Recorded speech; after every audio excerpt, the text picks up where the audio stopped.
Hello friends, welcome to Zontech online classes on Zontech digital. और आप सभी का स्वागत है जोनटेक के build concept through question segment के अंदर। आज इस वीडियो लेक्चर के अंदर जो हम क्वेश्चन डिस्कस करेंगे वो डिस्कस करेंगे एस्टिमेशन एंड कॉस्टिंग के। सो एस्टिमेशन एंड कॉस्टिंग टॉपिक के जो इंपॉर्टेंट क्वेश्चंस हैं, जो आपके एग्जामिनेशन पॉइंट ऑफ व्यू से इंपॉर्टेंस रखते हैं, उनको इस वीडियो लेक्चर के अंदर डिस्कस किया जाएगा। तो शुरुआत करते हैं पहले क्वेश्चन से और देखते हैं कि पहला क्वेश्चन क्या कहना चाह रहा है। तो फर्स्ट क्वेश्चन कह रहा है कि the item of the brick structure measure in square metre, यानी ब्रिक स्ट्रक्चर का वो कौन सा आइटम है जिसको आप स्क्वायर मीटर के अंदर मेजर आउट करते हैं। तो ब्रोकन ग्लास कोपिंग, बिल्कुल सही बात है। जो ब्रोकन ग्लास कोपिंग होती है इसको हम मेजर आउट करते हैं किसके अंदर, स्क्वायर मीटर के अंदर। फिर इसके बाद कहा जा रहा है कि ब्रिक वर्क इन आर्चेज। देखिए ब्रिक वर्क इन जो आर्चेज है इसको मीटर क्यूब के अंदर लेते हैं, यानी क्यूबिक मीटर में लेते हैं। रेनफोर्स ब्रिक वर्क अगेन आपका मेजर है, मेजर आइटम है, इसलिए इसको मीटर क्यूब के अंदर लिया जाता है। ब्रिक एजिंग जो होता है इसको खाली रनिंग मीटर के अंदर लिया जाता है, यानी इसको खाली आप मीटर के अंदर लेते हो, इन दोनों को आप क्यूबिक मीटर के अंदर लेते हो। और ब्रोकन ग्लास कोपिंग जो है इसको हम स्क्वायर मीटर के अंदर मेजर आउट करते हैं। सो जो करेक्ट आंसर है that is option A. So option A is the correct answer of this question. अगला क्वेश्चन देखते हैं कि the correct order of booking dimension, यानी जो डायमेंशंस हम लोग नोट डाउन करते हैं अपनी बुक के अंदर, कॉपी के अंदर, वो किस फैशन के अंदर होती है। तो देखिए जो फैशन होता है वो हमारा क्या होता है, लेंथ इंटू विड्थ इंटू में हाइट, यानी LBH फॉर्म होती है जिसके अंदर मुझे क्या करना होता है, डायमेंशंस को नोट करना होता है। सो इस फैशन के अंदर कौन सा ऑप्शन हमारा मैच कर रहा है, देख रहे हैं हम, option A is the correct answer of this question, length width और हाइट। अगला क्वेश्चन देखते हैं क्या कह रहा है कि one mason in one day is expected to the work in brick work in foundation and plinth with beldars are, यानी बेलदार के साथ में, बेलदार मतलब जो मजदूर होते हैं, मजदूरों के जो हेल्पर होते हैं उनको बेलदार कहा जाता है, उनके साथ फाउंडेशन और प्लिंथ वर्क में अगर आपको ब्रिक वर्क करना है तो एक मैसन एक दिन में कितना काम खींच पाएगा। जो ये एक्सपेक्टेड आउटकम वाले क्वेश्चन होते हैं ना, ये क्वेश्चन बहुत पूछे जाते हैं एस्टिमेशन एंड कॉस्टिंग टॉपिक के अंदर, इसलिए आपको सारे जो इंपॉर्टेंट वर्क हैं उनके रिगार्डिंग आपको एक्सपेक्टेड आउटकम्स याद रख लेने हैं, जिनमें से एक आपके सामने है। तो इस पर्टिकुलर केस में जितना काम खींच पाता है यहाँ पर मेसन, वो खींच पाता है 1.25 मीटर क्यूब, यानी सिंगल डे में जो मेसन काम करेगा ब्रिक वर्क का फाउंडेशन और प्लिंथ में वो होता है 1.25 मीटर क्यूब। तो टेबल के अंदर जो भी इंपॉर्टेंट टॉपिक्स होते हैं वो हमको यहाँ पर याद रख लेने हैं। सो उनमें से एक मैंने यहाँ पर क्वेश्चन के अंदर इंक्लूड कर लिया है, और ऐसे बहुत सारे क्वेश्चन आएंगे क्योंकि इंपॉर्टेंट क्वेश्चन है, पॉसिबल आउटकम वाले क्वेश्चन बहुत बनते हैं। या तो आपसे मेजरमेंट की यूनिट पूछी जाएगी या फिर आपसे पॉसिबल आउटकम पूछा जाएगा कि पर्टिकुलर वर्क पर्टिकुलर मेसन के थ्रू एक दिन में कितना फिनिश कर लिया जाएगा। तो दोनों टाइप के जो क्वेश्चन होते हैं एस्टिमेशन एंड कॉस्टिंग के अंदर पॉपुलर हैं, मोस्ट कॉमन है, और हमेशा लगभग 80 to 90% चांस होते हैं कि यही क्वेश्चन आपसे पूछे जाते हैं। अगला क्वेश्चन देखते हैं क्या कहना चाह रहा है कि the correct area measure should be nearest to, यानी एरिया को करेक्टली कितना नजदीक तक हम लोग मेजर आउट कर सकते हैं वो हम देखना चाहते हैं। यानी जो करेक्टनेस है, एक्यूरेसी है एरिया के अंदर कहां तक आ सकती है, तो ये आती है 0.01 स्क्वायर मीटर, यानी जो करेक्ट एरिया का मेजरमेंट होता है वो 0.01 स्क्वायर मीटर के नियर तक हो जाता है। So option D is the correct answer of this question. अगला क्वेश्चन है कि द एक्सपेक्टेड आउटटर्म, देखिए दोबारा से एक्सपेक्टेड आउटटर्म का क्वेश्चन आ गया फॉर अर्थवर्क। अब बात किसकी हो रही है, अर्थवर्क की हो रही है, और अर्थवर्क के अंदर भी क्या कर रहे हैं, एक्सकेवेशन कर रहे हैं, और ये एक्सकेवेशन भी कहां चल रही है, ऑर्डिनरी सॉइल के अंदर चल रही है। तो देखिए इस पर्टिकुलर केस में जो मेसन है या लेबर है पर डे में कितना काम फिनिश कर पाएगी, तो देखिए 3 क्यूबिक मीटर के आसपास काम फिनिश किया जा सकता है इस पर्टिकुलर केस में। So option A is the correct answer of this question. अगला क्वेश्चन है कि the weight of 20 mm diameter bar per metre length, per metre length के अंदर आपको 20 mm डायामीटर के बार का वेट निकालना है। तो देखिए ये जो वेट होता है, इस वेट को निकालने का हमारे पास डायरेक्ट फॉर्मूला होता है, that is D square divide by 162। जो डी है यहाँ पर that is diameter of reinforcement बार। ये कितना गिवन है अपने को, 20 गिवन है, और 20 का मैंने स्क्वायर कर दिया और डिवाइड मैंने किससे कर दिया, इसको 162 के साथ कर दिया है। अगर इसको सॉल्व करें तो सॉल्व करने के बाद कितना निकल कर आता है, कैलकुलेटर मुझे यहाँ पर अप्लाई करना पड़ेगा। सो अगर मैं कैलकुलेटर को यहाँ पर अप्लाई करता हूँ सो ये निकल कर आएगा लगभग 20 का स्क्वायर में कर दूं और डिवाइड कर देता हूं इसको 162 के साथ। सो दैट इज 2.46, ये निकल कर आ रहा है 2.46।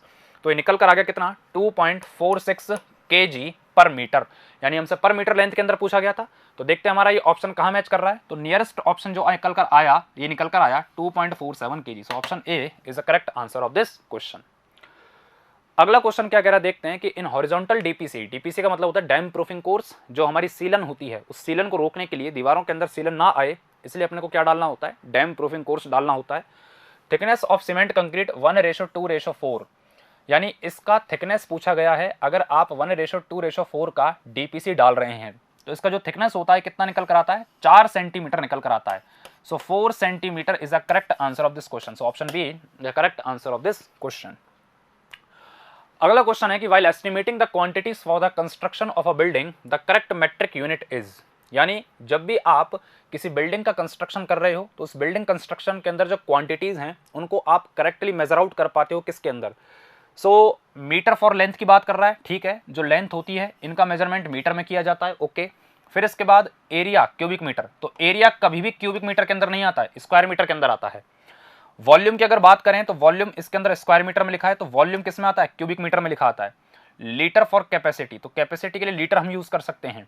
सो कैपेसिटी जो होती है ये मीटर क्यूब में निकल कर आती है, ना कि लीटर में निकल कर आती है। लीटर जो होता है वो लिक्विड के लिए रेफर किया जाता है।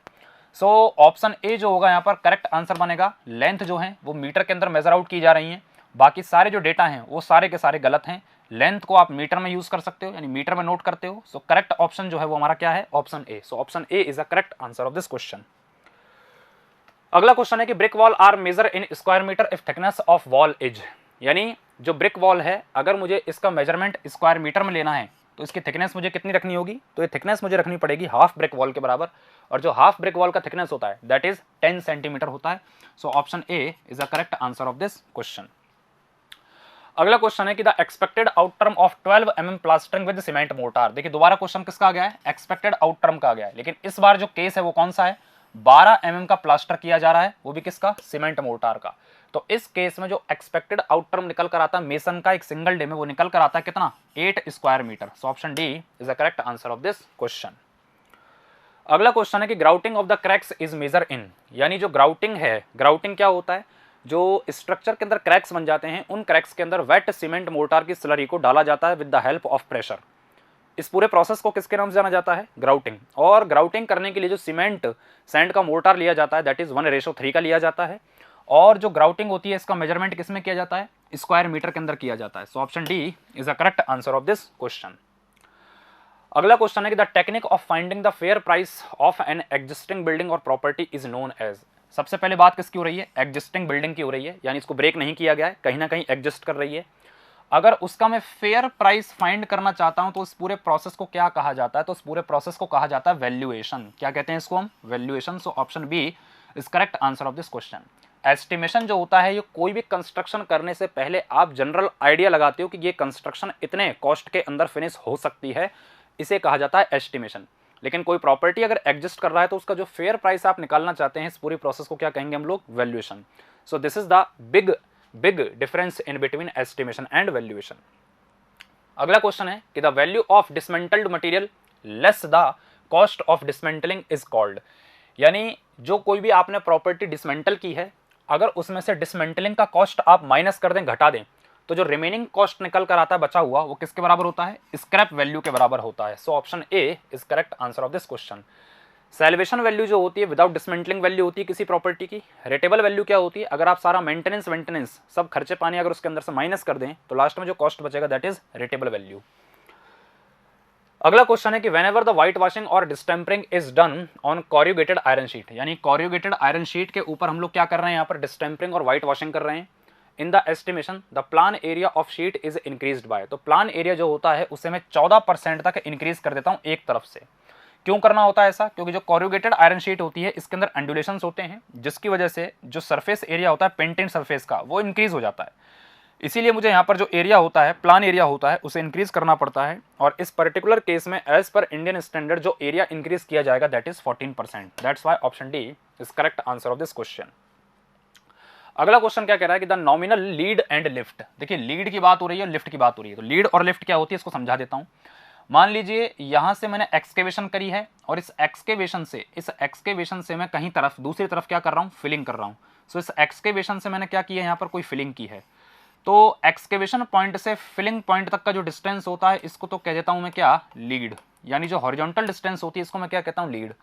अब मान लीजिए यही एक्सकेवेशन मैंने की होती कहीं नीचे से और इसको मैं अप्लाई कर रहा होता किसी इसी सरफेस के ऊपर, तो जो हॉरिजॉन्टल डिस्टेंस निकल कर आ रहा है इन दोनों पॉइंट के बीच का, ये तो हमारा क्या निकल कर आ रहा है, that is lead.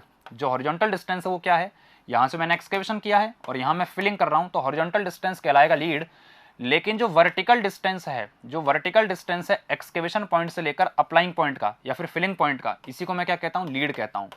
So as per Indian standard जो हमारा लीड होता है दैट इज 30 मीटर और जो हमारा लिफ्ट होता है that is 1.5 metre. So option C is the correct answer of this question. अगला क्वेश्चन है कि for 12 mm thick cement plastering 1:6 on 100 square metre new brick work the quantity of cement require is. तो हमसे cement का quantity इसके अंदर पूछा जा रहा है, बड़ा ही आसान क्वेश्चन है। सो देखिए थिकनेस जो दी गई है वो कितनी दी गई है हमको 12 mm और हमको जो एरिया गिवन है वो कितना गिवन है 100 स्क्वायर मीटर। तो अगर वॉल्यूम की बात करूं तो वॉल्यूम कैसे निकाल पाऊंगा मैं 100 स्क्वायर मीटर। तो 100 स्क्वायर मीटर के अंदर mm की बात है तो इसको पहले किस में कन्वर्ट करना पड़ेगा, मीटर में कन्वर्ट करना पड़ेगा, इसलिए 10 की पावर -3 से क्या कर दिया, मल्टीप्लाई कर दिया। सो जो यहाँ पर वॉल्यूम निकल कर आएगी तो ये वॉल्यूम कितनी निकल कर आएगी, इसको मैं मल्टीप्लाई कर लेता हूँ। सो ये मल्टीप्लाई करने के बाद निकल कर आ रहा है 100, इसको मल्टीप्लाई कर दिया 12 के साथ और इसको डिवाइड कर देता हूँ 1000 से। सो ये निकल कर आता है 1.2 मीटर क्यूब। सो देखिए ये तो हमारे पास 1.2 मीटर क्यूब है। अगर मैं ड्राई वॉल्यूम निकालना चाहता हूँ, कितना ड्राई वॉल्यूम मुझे प्रिपेयर करना है, तो प्लास्टरिंग के अंदर डायरेक्टली गिवन वॉल्यूम को मुझे 55% तक बढ़ाना होगा, तब जाकर मैं जो वेट वॉल्यूम बनाऊंगा वो कितना बनाऊंगा 1.2 मीटर क्यूब बनाऊंगा।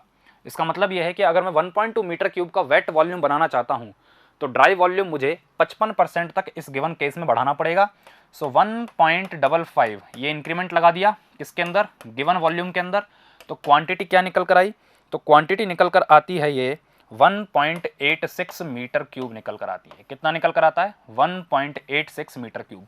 यानी अगर ड्राई वॉल्यूम 1.86 मीटर क्यूब का बनाऊंगा तो इसमें वाटर ऐड करने के बाद जो मेरे पास वेट वॉल्यूम बचेगा वो कितना बचेगा 1.2 मीटर क्यूब बचेगा। क्योंकि जो वॉइड्स होते हैं मोर्टार के अंदर, ड्राई मिक्स के अंदर जो वॉइड्स होते हैं उसमें वाटर हमारा लॉस करता है, हाइड्रेशन प्रोसेस के अंदर वाटर लॉस करता है, कंसोलिडेशन प्रोसेस जो होती है उसमें वाटर लॉस करता है, वॉल्यूम हमारा लॉस करता है, जिसकी वजह से हमारे वॉल्यूम के अंदर डिक्रीमेंट शो होता है। अगर मैं 1.2 मीटर क्यूब का ड्राई वॉल्यूम बना लेता तो मुझे इससे कम क्वांटिटी का वेट वॉल्यूम मिलता, जो कि मेरे लिए नुकसान की बात थी। इसलिए मैंने इसको लगभग 55% तक बढ़ा दिया है। अब 55% क्यों बढ़ाते हैं, अंडुलेशन के लिए बढ़ाते हैं, वॉइड्स के लिए बढ़ाते हैं। तो अंडुलेशन प्लस में जो वॉइड होते हैं अनसर्टेनिटी होती है, इसी के चलते 55% तक मुझे गिवन वॉल्यूम को बढ़ाना होता है ड्राई वॉल्यूम बनाने के लिए। अब जो रेशो दिया गया वो कितना दिया गया है 1:6। जो 1 रेशो होता है ये रेफर करता है सीमेंट को, 6 रेशो होता है ये रेफर करता है सैंड को। तो यहाँ पर सीमेंट की क्वांटिटी निकालने के लिए कही गई है। सो सीमेंट का रेशो कितना है 1, टोटल रेशो है 7, 1.86 से मैंने इसको कर दिया है मल्टीप्लाई। अगर मल्टीप्लाई कर देता हूँ तो कितना निकल कर आता है ये, इसको मैं निकाल लेता हूँ। तो 1.86 में डिवाइड कर देता हूँ 7 का, सो ये निकल कर आता है 0.265 मीटर क्यूब। तो जो सीमेंट का क्वांटिटी निकाला गया है वो कितना निकाला गया है 0.265 मीटर क्यूब निकाला गया है। तो देखते हैं कौन से ऑप्शन के अंदर ये मैच कर रहा है। सो ऑप्शन अगर देखें तो ऑप्शन क्लियर कट तो हमको मिलेगा नहीं, लेकिन जो मोस्ट नियर ऑप्शन निकल कर आ रहा है वो कौन सा निकल कर आ रहा है, सी निकल कर आ रहा है। So option C is the correct answer of this question. अब देखिए जो वेरिएशन होता है क्वेश्चन के आंसर्स के अंदर वो इस वजह से आता है कि कई लोग इसको 52 भी लेते हैं, कई लोग 55 भी लेते हैं, जिसकी वजह से कई लोग बिल्कुल एक्यूरेट निकालेंगे। अब चूंकि हमको मोस्ट नियर आंसर मिल गया 0.265 मेरा यहाँ निकल कर आ रहा है, और 0.265 के नियर जो वैल्यू निकल कर आई है वो कितनी निकल कर आई है 0.273 निकल कर आई है। So option C is the correct answer of this question. I hope आपको ये सवाल यहाँ पर समझ में आया होगा। तो चलते हैं हम अगले क्वेश्चन की तरफ, देखते हैं अगला क्वेश्चन क्या कह रहा है। तो अगला क्वेश्चन क्या कह रहा है, अगेन न्यूमेरिकल कि for 100 square metre cement concrete 1:2:4 4 centimetre thick floor the quantity of cement require is. यानी अगर मैं फ्लोर बनाना चाहता हूँ गिवन डेटा के बिहाफ पर तो सीमेंट का क्वांटिटी कितना आएगा। तो फ्लोरिंग की बात हो रही है, तो फ्लोरिंग के लिए सबसे पहले मैं वॉल्यूम को कैलकुलेट कर लेता हूँ। तो वॉल्यूम कितना निकल कर आता है यहाँ पर 100 स्क्वायर मीटर है, 4 सेंटीमीटर है, 10 की पावर -2 से मल्टीप्लाई कर देता हूँ, जिससे मेरे पास रिजल्ट किस में निकल कर आएगा मीटर क्यूब में। तो 4 मीटर क्यूब यहाँ पर वॉल्यूम निकल कर आता है। अब ड्राई वॉल्यूम की बात कर लेते हैं। और ड्राई वॉल्यूम क्यों निकालना है, ड्राई वॉल्यूम इसलिए निकालना है ताकि मैं 4 मीटर क्यूब का वेट वॉल्यूम तैयार कर पाऊँ। सो देखिए फ्लोरिंग की बात है तो फ्लोरिंग के लिए सबसे पहले 10% का इंक्रीमेंट लगाया जाता है अनसर्टेनिटी के लिए। यानी किसके लिए, कि अगर आपकी सरफेस के ऊपर अंडुलेशंस हैं, क्रैक्स वगैरह हैं, तो इसके लिए आप 10% का इंक्रीमेंट लगाते हो। तो 4.4 मीटर क्यूब आ गया आपका यहाँ पर ड्राई वॉल्यूम। फर्दर जो एक नया ड्राई वॉल्यूम और आएगा तो इसको मैं कह देता हूँ ड्राई वॉल्यूम न्यू। जो एक नया ड्राई वॉल्यूम आएगा इसमें आपको फर्दर 50% का इंक्रीमेंट लगाना है, और ये 1.5 यानी 50% का जो इंक्रीमेंट होता है ये भी अनसर्टेनिटीज़ के लिए, वॉइड्स के लिए लगाया जाता है। और जो टोटल वैल्यू यहाँ पर निकल कर आएगी अब इस केस में दैट इज 6 पॉइंट, ये निकल कर आती है 6.6 मीटर क्यूब। यानी जो नया ड्राई वॉल्यूम निकल कर आया वो कितना निकल कर आया है 6.6 मीटर क्यूब। इसके बिहाफ पर मुझे सीमेंट की क्वांटिटी निकालनी है, सो सीमेंट। और मैं आपको बता दूं ये 6.6 मीटर क्यूब का जो ड्राई वॉल्यूम है, अगर आप इतनी क्वांटिटी का ड्राई वॉल्यूम बनाएंगे तब जाकर आपको 4 मीटर क्यूब का वेट वॉल्यूम बनेगा, तब जाकर आपको 4 मीटर क्यूब का क्या मिलेगा, वेट वॉल्यूम मिलेगा। सो सीमेंट की क्वांटिटी अगर मैं यहाँ पर निकालना चाहता हूँ, रेशो 1:4 का था, सो 1/7 और वॉल्यूम कितना है 6.6 है। अगर ऐसा कर लेते हैं तो हमारे पास जो आंसर निकल कर आएगा, इसके लिए कैलकुलेटर में अप्लाई कर लेता हूँ। सो कैलकुलेटर अगर मैं अप्लाई कर लेता हूँ तो 6.6 में डिवाइड कर देते हैं 7 का, सो ये निकल कर आता है 0.9428 मीटर क्यूब। सो आंसर निकल कर आ गया कितना 0.9428 मीटर क्यूब। सो जो सीमेंट की क्वांटिटी वो इतनी निकल कर आई है, देखते हैं कौन से ऑप्शन के अंदर मैच कर रही है। सो 0.942 मीटर क्यूब हमारा बी ऑप्शन के अंदर मैच कर गया है। So option B is correct answer of this question. अगला क्वेश्चन हमारे पास, क्या cement concrete road is 100 metre long. एक सीमेंट कंक्रीट का रोड है जो 100 मीटर की लंबाई रखता है, 8 मीटर की चौड़ाई रखता है, 15 सेंटीमीटर थिकनेस है, किसके ऊपर, सब बेस के ऊपर। और सब बेस की थिकनेस कितनी है 10 सेंटीमीटर की है। So the box cutting in road crust is, तो जो बॉक्स कट करना पड़ेगा आपको रोड के लिए वो कितना करना पड़ेगा। देखिए क्या क्वेश्चन है, उसको प्लान एरिया से मैं समझा देता हूँ। लंबाई कितने की हमारे पास 1000 की है, और 1000 किसके अंदर है, ये मीटर के अंदर है। सो 1000 मीटर का तो मेरे पास क्या है, लेंथ है, और 8 मीटर का क्या है मेरे पास यहाँ पर विड्थ है। सो 8 मीटर का मेरे पास ये विड्थ है। इसे मैं कह रहा हूँ प्लान मतलब रोड को देख रहा हूँ ऊपर से। अगर थिकनेस की बात करें तो थिकनेस मुझे साइड में दिखेगी, और थिकनेस कितनी कितनी नज़र आ रही है, 2 थिकनेस नज़र आ रही हैं। एक तो सॉइल का सब बेस है और दूसरा आपका क्या है, ग्रेवल है। सो 15 centimetre thick over the sub base of 10 centimetre thick gravel, यानी 10 सेंटीमीटर थिकनेस का तो आपका ग्रेवल है, और 15 सेंटीमीटर थिकनेस की क्या है, आपकी सॉइल सब बेस है। सो थिकनेस भी कितनी कितनी निकल कर आती है, 15 निकल कर आती है, और यहाँ पर कितनी निकल कर आती है, 10 निकल कर आती है। और थिकनेस किस में निकल कर आ रही है, आपकी सेंटीमीटर में निकल कर आ रही है। ये थिकनेस निकल कर आ रही है आपकी सेंटीमीटर्स में। सो ये रहा हमारा क्वेश्चन, ये हमारा साइड व्यू है और ये हमारा प्लान है। तो अगर मुझे निकालना है कि कितना मुझे बॉक्स कट करना पड़ेगा, कितनी क्वांटिटी ऑफ सॉइल मुझे एक्सकेवेट करनी पड़ेगी, तो क्लियर कट मुझे यहाँ पर दिख रहा है। कैसे निकाल सकता हूँ मैं निकाल सकता हूँ इसको 1000 मल्टीप्लाई कर देते हैं 8 के साथ। अगर सॉइल सब बेस की बात करें, सबसे पहले इस लेयर की बात करें तो कितनी थिकनेस है 15 सेंटीमीटर की ना। सो 0.15 से मल्टीप्लाई कर दिया, प्लस में मुझे एक्सकेवेट करना पड़ेगा बॉक्स में कितना, और 1000 गुणा 8 मुझे ग्रेवल लेयर भी एक्सकेवेट करनी पड़ेगी, और इसकी थिकनेस कितनी है 0.10 मीटर। ये 0.10 मीटर, ये 0.15 मीटर, क्योंकि सारी क्वांटिटी मीटर्स में चल रही हैं। अगर देखते हैं कि आंसर कितना आ रहा है तो उसको हम यहाँ देख लेते हैं। सो आंसर निकल कर आएगा हमारा कुछ 1000 मल्टीप्लाई कर लेते हैं 8 से, मल्टीप्लाई कर लेते हैं 0.15 से, और इसके अंदर जोड़ देते हैं कितना 1000 गुणा में कर देते हैं 8 गुणा कर देते हैं 0.10। सो निकल कर आता है ये 2000 मीटर क्यूब। सो कितना निकल कर आता है ये 2000 मीटर क्यूब निकल कर आता है। सो करेक्ट आंसर, जो करेक्ट आंसर निकल कर आएगा वो 2000 मीटर क्यूब, यानी इतनी कैपेसिटी का, माफ़ कीजिएगा इतनी क्वांटिटी का आपको बॉक्स कट करना पड़ेगा। तो देखते हैं कौन से ऑप्शन के अंदर मैच हो रहा है। सो आप देख पा रहे हैं option D is the correct answer of this question. अगला क्वेश्चन देखते हैं कि द एक्सपेक्टेड आउट टर्म, दोबारा से आउट टर्म का क्वेश्चन आ गया। 2.5 सेंटीमीटर सीमेंट कंक्रीट फ्लोर पर मैसन पर डे। तो इस केस में जो एक मैसन है एक सिंगल दिन में लगभग 7.5 स्क्वायर मीटर काम को खींच पाता है। तो 7.5 square metre is the correct answer of this question. अगला क्वेश्चन है कि referring of figure pick up the correct statement from the following, यानी करेक्ट स्टेटमेंट मुझे यहाँ से पिक करना है। तो जो गिवन डायग्राम है उसके बिहाफ पर मैं एक एक करके सारे स्टेटमेंट को पढ़ लेता हूँ कि the total length of centre line of 4 wall is 20 metre. जो टोटल सेंटर लाइन है वो हमारे पास कितने की है 20 मीटर की है। चेक कर लेते हैं। अगर सेंटर टू सेंटर की बात करते हैं तो देखिए 6.80 है ये। अगर सेंटर टू सेंटर बात करते हैं तो सेंटर टू सेंटर कितना आता है ये 6.40 निकल कर आता है ये, यानी हाफ यहाँ से आ जाएगी और हाफ यहाँ से आ जाएगी। सो 0.40 अगर यहाँ पर कटता है तो 0.80 कटेगा, तो 6 मीटर तो ये निकल कर आ गई हमारी लॉन्ग बॉल। अगर इन टू इन बात करते हैं तो 4.80 ये है, 0.40 यहाँ से जाएगा, 0.40 यहाँ से जाएगा, तो 0.80 इसके अंदर से निकल चुका है। सो 4 मीटर बचेगा।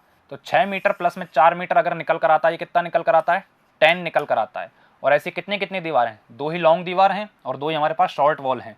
सो ट्वाइस से मल्टीप्लाई कर दिया तो कितना निकल कर आ गया 20 मीटर निकल कर आ गया। तो स्टेटमेंट एकदम सही है। Length of long wall out to out 6.80, बिल्कुल सही बात है। दूसरा स्टेटमेंट भी सही है। Length of short wall in to in is 3.20। तो 4.80 में से अगर मैं यहाँ पर माइनस कर देता हूँ कितना 0.40 और माइनस कर दूँ तो 3.20 निकल कर आएगा। 4 तो हमारा सेंटर टू सेंटर आ ही रहा है, इसमें से 0.40 और 0.40 और चला जाएगा तो इन टू इन कितनी आ जाएगी, ये 3.20 निकल कर आ जाएगी। सो ये स्टेटमेंट भी सही है।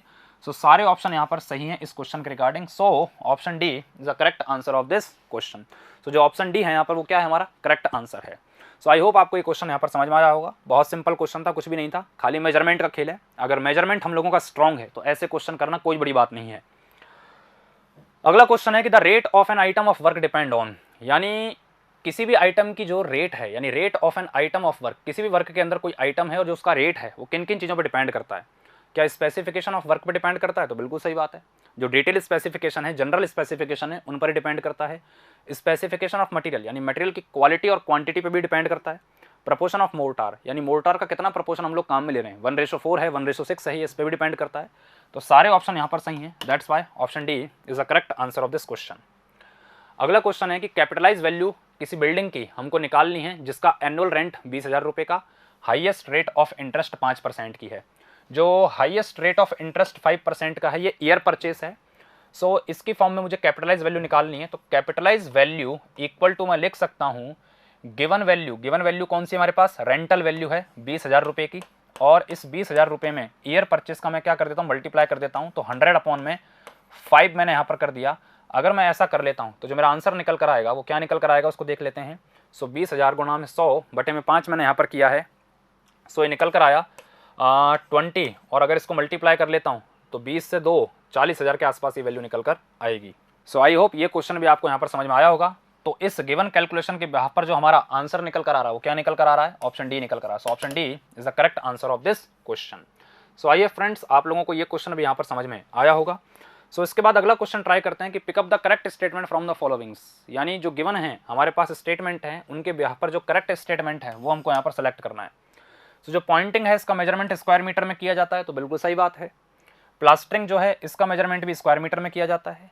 ग्लेजिंग जो है इसका मेजरमेंट भी स्क्वायर मीटर में किया जाता है। तो सारे ही ऑप्शन हमारे पास सही बनते हैं। So all options are correct, that's why option D is the correct answer of this question. अगला क्वेश्चन कह रहा है कि the height of the sink of wash basin above floor level. तो फ्लोर लेवल से ऊपर जो वॉश बेसिन है इसका जो हाइट रखा जाता है सिंक का वो कितना होता है। इन जनरल ये रेंज में निकल कर आता है, 75 से 80 सेंटीमीटर तक की हाइट में होता है। तो सीधा डेटाबेस क्वेश्चन है जो कि आपको याद रखना है। Option C is the correct answer of this question. अगला क्वेश्चन है कि in case of laying gullies, siphons and intercepting traps the cost include. तो जो कॉस्ट निकल कर आती है इस पर्टिकुलर फिटिंग वर्क में वो किस वजह से निकल कर आती है, किन चीज़ों पर डिपेंड करती है। तो सेटिंग एंड लेइंग, बिल्कुल सही बात है भैया। तो एक स्ट्रेट लाइन के अंदर आप पाइप्स का कनेक्शन करें और एक कर्व्ड लेंथ के अंदर करें तो कर्व्ड लेंथ के अंदर आपका लेंथ ऑफ कनेक्शन इंक्रीज होगा। फिर उसके बाद है बेड कंक्रीटिंग।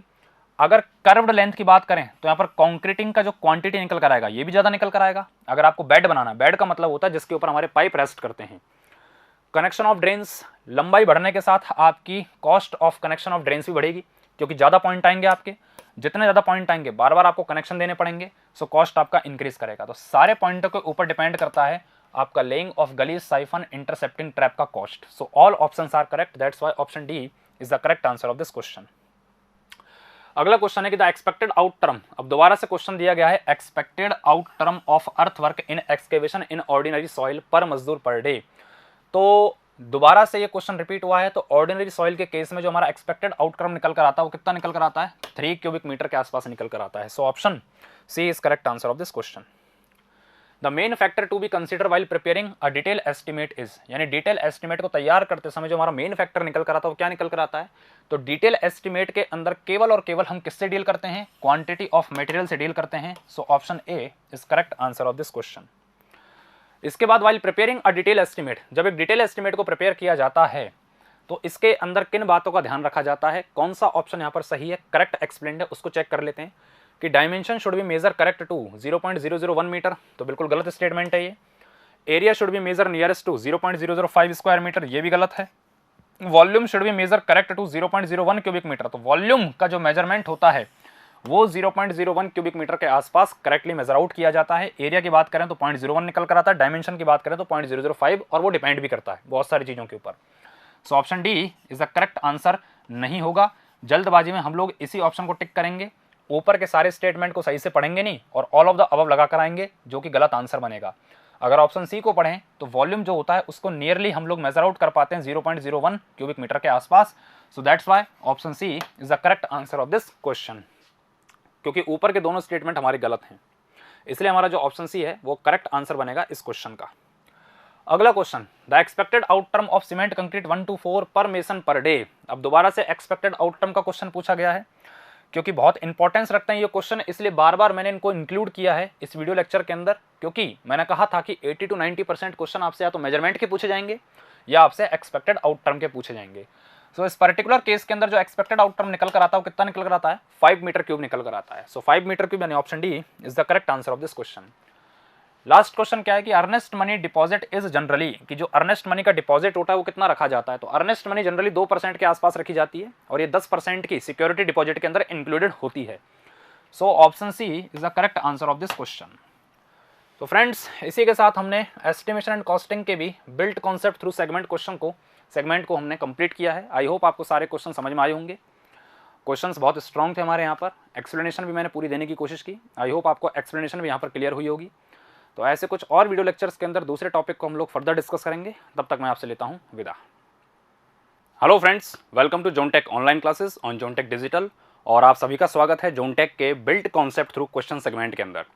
और आज के इस वीडियो लेक्चर के अंदर जो हमारा टॉपिक रहेगा क्वेश्चंस को डिस्कस करने का, वो रहेगा इरिगेशन। सो इस वीडियो के अंदर इरिगेशन के कुछ इंपॉर्टेंट क्वेश्चंस को, जो आपके एग्जामिनेशन पॉइंट ऑफ व्यू से इंपॉर्टेंस रखते हैं, उनको हम यहाँ पर डिस्कस करने वाले हैं। तो चलिए फ्रेंड्स, हम लोग शुरू करते हैं बिना देर किए। तो पहला क्वेश्चन आप लोगों के सामने स्क्रीन के ऊपर है। क्वेश्चन न्यूमेरिकल है और न्यूमेरिकल को अटेम्प्ट करने से पहले हम इसको सही से पढ़ेंगे। देखिए, न्यूमेरिकल्स को सही तरीके से अटेम्प्ट करने के लिए बहुत ज़रूरी हो जाता है कि उस क्वेश्चन को आप ढंग से और आराम से रीड करें, डेटा को समझें और उस डेटा के बिहाफ पर अपने कंसेप्ट को अप्लाई करें, जिससे एकदम सही आंसर निकल कर आए। क्योंकि न्यूमेरिकल जो होता है वो टाइम तो खाता ही है। अब ऐसे में अगर आप गलत अप्रोच को इस्तेमाल करते हैं तो टाइम तो गया आपका और साथ में क्वेश्चन भी गलत होता है। सो इस बात का हमको ध्यान रखना है। देखते हैं पहला क्वेश्चन क्या कह रहा है हमसे। पहला क्वेश्चन कहता है कि a canal has designed to supply the irrigation needs of 1000 hectare of and land growing rice of 140 days of wait period and having a delta of 126 centimetre. यानी कोई इरिगेशन लैंड है और उस इरिगेशन लैंड का area हमारे पास 1000 hectares है। साथ में इस इरिगेशन लैंड के ऊपर हम लोगों ने राइस की क्रॉप को ग्रो करवा रखा है और इस राइस की क्रॉप का जो बेस पीरियड निकल कर आता है, ये बेस पीरियड कितना निकल कर आता है, 140 डेज निकल कर आता है। और जो डेल्टा दिया गया है राइस के लिए वो कितना दिया गया क्वेश्चन के अंदर, 126 सेंटीमीटर दिया गया है। प्रैक्टिकली राइस का जो डेल्टा होता है वो होता है 90 सेंटीमीटर, लेकिन क्वेश्चन के अंदर कितना गिवन है, 126 सेंटीमीटर। फिर कहा जा रहा है कि the canal water is used to irrigate wheat of base period 120 days and having a delta of 60 centimetre. The area that can be irrigated is, यानी अब इस डेटा के बिहाफ पर उसी इरिगेशन लैंड पर हम लोग व्हीट की क्रॉप को ग्रो करवाते हैं जिसका बेस पीरियड 120 डेज और उसका डेल्टा 60 सेंटीमीटर है। तो अब इसमें कितना एरिया हम लोग ग्रो करवा पाएंगे, यानी उस एरिया को मुझे यहाँ पर कैलकुलेट करना है। अगर क्वेश्चन को मैं ढंग से पढ़ूँ तो मुझे एक बात पता चलती है कि दोनों केसेस के अंदर डिस्चार्ज हमारी कांस्टेंट रहने वाली है। क्या रहने वाला है, डिस्चार्ज हमारा कांस्टेंट रहने वाला है। तो चलिए फ्रेंड्स, इसको हम शुरू करते हैं सॉल्व करना। तो पहली हमको जो हिंट पता लगी यहाँ से वो क्या लगी कि जो डिस्चार्ज रहेगा that is Q1 equal to क्या रहेगा यहाँ पर, Q2 that is equal to also Q। तो जो डिस्चार्ज है यहाँ पर इस क्वेश्चन के अंदर वो हमारी कांस्टेंट रहने वाली है। जो पहले केस का डेटा हमारे पास है, पहले केस का डेटा मतलब राइस क्रॉप का जो डेटा हम लोगों के पास है उसको मैं यहाँ पर लिख देता हूँ। तो राइस के लिए जो डेटा हम लोगों को गिवन है वो क्या गिवन था, बेस पीरियड कितना गिवन था इसके अंदर, 140 डेज गिवन था, 140 दिन गिवन था। और इसके साथ साथ यहाँ पर जो इसकी डेल्टा थी, ये डेल्टा कितनी थी यहाँ पर, 126 सेंटीमीटर थी। तो इस डेटा के बिहाफ पर सबसे पहले मैं यहाँ पर कैलकुलेट करूंगा ड्यूटी। तो सबसे पहले अगर मैं ड्यूटी कैलकुलेट करता हूं तो ड्यूटी कैसे निकाल पाऊंगा, क्योंकि सेंटीमीटर के अंदर डेटा गिवन है, इसलिए जो फॉर्मूला अप्लाई करेंगे वो अप्लाई क्या करेंगे हम लोग यहाँ पर, delta equal to 864 B upon में डी, और ये ड्यूटी मेरे को यहाँ पर निकालनी है। सो ड्यूटी को मैं लिख सकता हूँ यहाँ पर 864 इंटू में बेस पीरियड कितना हमारा यहाँ पर 140 दिनों का है और जो डेल्टा रहेगी दैट इज 126। अब चूंकि न्यूमेरिकल है फ्रेंड्स तो इसलिए कैलकुलेटर को मुझे यहाँ पर काम में लेना पड़ेगा। तो देखते हैं इसको कैलकुलेट करके कितना आया। ये 140 को मैं डिवाइड कर देता हूँ 126 के साथ, तो ये निकल कर आता है 1.11, और इसको फर्दर मल्टीप्लाई कर देता हूँ मैं 864 के साथ, तो ये निकल कर आता है लगभग 960। तो ये ड्यूटी निकल कर आती है 960। कितना निकल कर आ गया? 960 निकल कर आ चुका है। और ड्यूटी का यूनिट हम सब लोग जानते हैं किसके अंदर निकल कर आता है, ये निकल कर आता है हेक्टेयर पर क्यूमेक, और क्यूमेक को ही क्या कहा जाता है? मीटर क्यूब पर सेकंड कहा जाता है। सो पहला केस तो हमारा सॉल्व हो गया। अब इसी के बिहाफ पर जो अगला केस है, और अगला केस किसका था हमारा यहाँ पर? वीहिट का। सो अगला केस हमारे पास है यहाँ पर वीहिट का, तो वीहिट के लिए भी कैलकुलेट कर लेते हैं। सो वीहिट के लिए जो बेस पीरियड गिवन है, ये बेस पीरियड कितना गिवन है, चलिए इसको देख लेते हैं क्वेश्चन के अंदर। सो वीहिट के लिए जो बेस पीरियड रहा है वो 120 डेज है, और इसके लिए जो डेल्टा की वैल्यू है ये कितनी दे रखी है? 60 सेंटीमीटर दे रखी है। सो वीहिट के लिए बेस पीरियड 120 दिन का, और डेल्टा इसके लिए है 60 सेंटीमीटर की। तो इस डेटा के बिहाफ पर इसके लिए भी ड्यूटी को कैलकुलेट कर लेते हैं। सो लिख दिया 120 डेज, ये इसका बेस पीरियड। अगर डेल्टा की बात करें ये निकल कर आती है 60 सेंटीमीटर। अगर ड्यूटी की बात करें तो 864 मल्टीप्लाई कर देते हैं 120 के साथ, और डिवाइड किससे कर दूं मैं इसको? 60 से कर देता हूं। सो जैसे ही मैंने इसको यहाँ पर डिवाइड किया है 60 के साथ, तो रिजल्ट क्या निकल कर आती है? दोबारा कैलकुलेटर को अप्लाई करते हैं। सो ये तो आ गया 2, तो 864 को तो 864 को मैं मल्टीप्लाई कर देता हूँ किसके साथ? 2 के साथ, तो ये निकल कर आता है 1728। सो ये निकल कर आ गया यहाँ पर 1728 हेक्टेयर पर क्यूमेक। कितना निकल कर आ गया? 1728 हेक्टेयर पर क्यूमेक। देखिए जो हमारा वीहिट वाला केस है, इस वीहिट वाले केस के लिए हमसे क्या पूछा जा रहा है कि इसके लिए मुझे एरिया निकालना है। क्या निकालना है यहाँ पर? मुझे एरिया निकालना है। सो एरिया को निकालने के लिए मैं क्या करूँगा? डिस्चार्ज को मल्टीप्लाई कर दूंगा किसके साथ? ड्यूटी के साथ। सो पहले मुझे यहाँ पर डिस्चार्ज निकालना पड़ेगा, किस केस में? राइस वाले केस में। तो राइस वाले केस में डिस्चार्ज को निकालने के लिए मेरे पास एरिया है और मेरे पास ड्यूटी है। अगर मैं निकालना चाहता हूँ डिस्चार्ज किसके अंदर? मीटर क्यूब पर सेकंड के अंदर। तो डिस्चार्ज को निकालने के लिए हम लोग क्या करेंगे? सो डिस्चार्ज को निकालने के लिए मैं करूँगा यहाँ पर एरिया से ड्यूटी को डिवाइड, यानी एरिया अपॉन में क्या कर दूंगा? यहाँ पर ड्यूटी कर दूंगा। ऐसा क्यों कर रहा हूँ मैं? क्योंकि देखिए एरिया जो है वो हेक्टेयर्स के अंदर है, और ड्यूटी किस में गिवन है? हेक्टेयर पर क्यूमेक के अंदर है। किसके अंदर है? हेक्टेयर पर क्यूमेक के अंदर है। हेक्टेयर से हेक्टेयर कैंसिल होगा, ऊपर चला जाएगा क्यूमेक। सो डिस्चार्ज मेरे को यहाँ पर मिल जाएगा। सो डिस्चार्ज इक्वल टू मैं लिख सकता हूँ 1000 हेक्टेयर्स है, और नीचे क्या है? 960 हेक्टेयर पर क्यूमेक है। जो उसकी वैल्यू आएगी ये मेरे को डिस्चार्ज गिवन कर देगी। दोबारा से कैलकुलेटर को अप्लाई करते हैं, देखते हैं कितना आंसर निकल कर आया। सो 1000 और इसमें डिवाइड कर देता हूँ 960 का, तो ये निकल कर आता है 1.041 मीटर क्यूब पर सेकंड निकल कर आता है डिस्चार्ज। अब इस डिस्चार्ज की वैल्यू को मुझे अप्लाई करना है कहाँ पर? यहाँ पर। क्यों करना है? क्योंकि मुझे यहाँ पर वीहिट वाले केस में निकालना है कितना एरिया में ग्रो करवा पाऊंगा। सो अगेन अगर मैं एरिया लिखना चाहूँगा तो एरिया के लिए मैं क्या कर दूंगा? क्रॉस मल्टीप्लाई कर दूंगा डिस्चार्ज को किसके साथ? ड्यूटी के साथ। सो यहाँ पर ड्यूटी कितनी निकाल रखी है मैंने? 1728। तो डिस्चार्ज मेरे पास कितना है? 1.041 डिस्चार्ज, जो कि मैंने अभी कैलकुलेट किया। और ड्यूटी कितनी मेरे पास? 1728 हेक्टेयर पर क्यूमेक। देखिए क्यूमेक से तो क्यूमेक कैंसिल हो जाएगा, और जो हेक्टेयर है ये हेक्टेयर मेरे को क्या बताएगा? एरिया बताएगा। और एरिया किसका बताएगा मेरे को? वीहिट क्रॉप का एरिया बताएगा। किसका बताएगा? वीहिट क्रॉप का एरिया बताएगा, जो कि क्वेश्चन के अंदर मुझसे पूछा गया था। सो इसको मल्टीप्लाई मैं कर देता हूँ 1728 के साथ, तो जो मेरा आंसर निकल कर आ रहा है दैट इज निकल कर आ रहा है 1800 हेक्टेयर्स। कितना निकल कर आ रहा है? 1800 हेक्टेयर्स। सो 1800 हेक्टेयर्स जो मेरा आंसर यहाँ पर निकल कर आया है। चलिए फ्रेंड्स इसको मैच करते हैं कि किस ऑप्शन के अंदर ये मैच हो रहा है।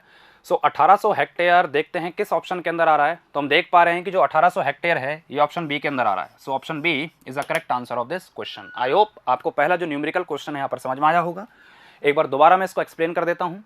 देखिए दो टाइप की क्रॉप गिवन है क्वेश्चन के अंदर, एक तो राइस है और दूसरी मेरे पास कौन सी है? वीट है। जो राइस वाला केस है, इस राइस वाले केस के अंदर आपको एरिया दिया गया है, साथ में उसका बेस पीरियड गिवन है, और साथ में आपको उसकी डेल्टा गिवन है। जहां मैंने इस ड्यूटी को यहाँ पर कैलकुलेट किया, और इस ड्यूटी के बिहाफ पर मैंने क्या निकाला? डिस्चार्ज को निकाला। शुरुआत में मैंने आपको बता दिया था कि डिस्चार्ज दोनों ही केस के अंदर क्या रहने वाली है? कांस्टेंट रहने वाली है। यानी डिस्चार्ज की जो वैल्यू मैंने यहाँ पर निकाली पहले वाले केस से दैट इज 1.041, ये कांस्टेंट रहने वाली है दोनों केसों के अंदर। सो अगले वाले केस के अंदर एरिया टू बी इरिगेटेड निकालने के लिए हमारे पास डेटा क्या था? वीट के लिए इसका बेस पीरियड 120 डेज था, डेल्टा 60 सेंटीमीटर की थी। मैंने यहाँ से ड्यूटी को लिया और ड्यूटी के साथ मैंने एरिया को निकाल दिया। चूंकि ड्यूटी का यूनिट होता है हेक्टेयर पर क्यूमेक, अगर डिस्चार्ज को मल्टीप्लाई कर दूंगा तो क्यूमेक से क्यूमेक कैंसिल हो जाएगा, सिर्फ मेरे पास हेक्टेयर बचेगा, और हेक्टेयर मुझको क्या बताएगा? एरिया बताएगा। चूंकि डिस्चार्ज हमारी कॉमन है दोनों केसेस के अंदर, इसलिए मैंने पिछले वाले केस के डिस्चार्ज को यहाँ पर यूज़ किया और मल्टीप्लाई करके क्या निकाल लिया? Area of wheat crop. यानी वीहिट क्रॉप अगर मैं ग्रो करता हूँ सेम डेटा के बिहाफ पर, सेम डिस्चार्ज के बिहाफ पर, तो मैं लगभग 1800 हेक्टेयर क्रॉप को क्या कर पाऊंगा? यहाँ पर क्रॉप फील्ड को मैं क्या कर पाऊंगा? ग्रो कर पाऊंगा। किसकी हेल्प से? वीहिट क्रॉप की हेल्प से। तो क्वेश्चंस हम लोगों का यहाँ पर ये कंप्लीट हो चुका है। तो अगला क्वेश्चन क्या कहता है उसको हम देख लेते हैं। So next question will be that कि Lacey's silt factor for medium silt whose average grain size is 0.25 mm is likely to be. देखिए हमारी कैनाल डिज़ाइन की दो थ्योरियाँ होती हैं, एक तो होती है कैनेडी की थ्योरी और दूसरा होता है लेसी का सिल्ट थ्योरी। जो लेसी थ्योरी है इसके अंदर जो हमारा लेसी सिल्ट फैक्टर होता है उस लेसी सिल्ट फैक्टर को कैलकुलेट किया जाता है फॉर्मूले के बिहाफ पर, that is 1.76 under root D, और डी जो होता है ये एक्चुअली D50 होता है और इसकी वैल्यू mm के अंदर होती है। अगर मैं देखूं कि मेरे को यहाँ पर साइज कितना गिवन है पार्टिकल का, तो पार्टिकल का साइज गिवन है 0.25 mm। अगर इस फॉर्मूले के अंदर 1.76 अंडर रूट 0.25 की वैल्यू को पुट कर दूं और इसकी वैल्यू को अगर मैं निकालना चाहूं, दोबारा कैलकुलेटर अप्लाई करना पड़ेगा मुझे। सो इसकी वैल्यू को अगर हम लोग निकालना चाहें तो आप देख पा रहे हैं इसकी वैल्यू के बराबर जो आंसर यहाँ पर निकल कर आएगा दैट इज 0.88 निकल कर आएगा। कितना निकल कर आएगा? 0.88। सो जो 0.88 है हमारा लेसी का सिल्ट फैक्टर, कौन से ऑप्शन के अंदर मैच हो रहा है? तो हम देख पा रहे हैं कि ऑप्शन सी जो है वो करेक्टली मैच हो रहा है हमारे फॉर्मूले की अप्रोच से। So option C is a correct answer of this question. तो लेसी का सिल्ट फैक्टर इस क्वेश्चन के अंदर निकालने के लिए हमसे कहा गया था, पार्टिकल का साइज 0.25 mm था, फॉर्मूला मैंने जस्ट अप्लाई किया और निकाल लिया लेसी का silt factor. I hope friends आपको ये क्वेश्चन भी यहाँ पर समझ में आया होगा। तो किस तरीके से हम लोगों को कंसेप्ट अप्लाई करने हैं यहाँ पर आपको पता चल रहा होगा। अगला क्वेश्चन देखते हैं कि अगला क्वेश्चन क्या कहना चाह रहा है।